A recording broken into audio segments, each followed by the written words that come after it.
उत्तर वसाहतीत अतिक्रमण हटाव मोहीम राबविण्यात आली। कडक पोलीस बंदोबस्तात अनेक घरे जमीनदोस्त।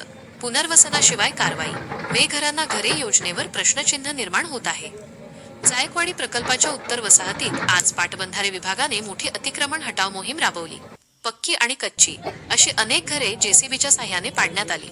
कोणताही अनुचित प्रकार घडू नये म्हणून घटनास्थळी मोठा पोलीस फौजफाटा तैनात करण्यात आला होता।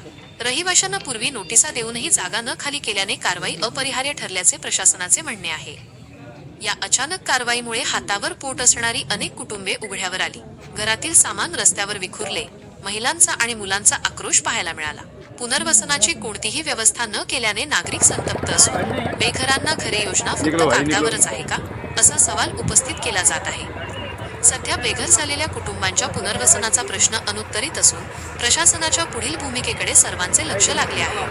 आर्यव्रत न्यूज मराठी करिता प्रतिनिधी हुझैफा अली मोहरी, उत्तर जायकवाडी, पैठण। त्याच्यापेक्षा आम्ही जाऊच ना।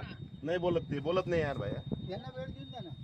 हा आमचं फक्त नाही वेळ नाही द्यायची। मला सांगा वेळ कसं सर्वांनाच काढू ना, मग तू एकटा का जातो? मग सर्वच जाऊ ना। आपण जर सन्मानाने जायचंय, मग आम्ही तर हेच मान्य केलं होतं की जर आम्हाला 4 महिन्याचा परीक्षापर्यंत वेळ नाही मिळाला तर आम्ही 4 दिवसात काढतो। तुम्हाला हा रिकामे क्वार्टर पाडणं हे आम्ही स्वतः सांगतो।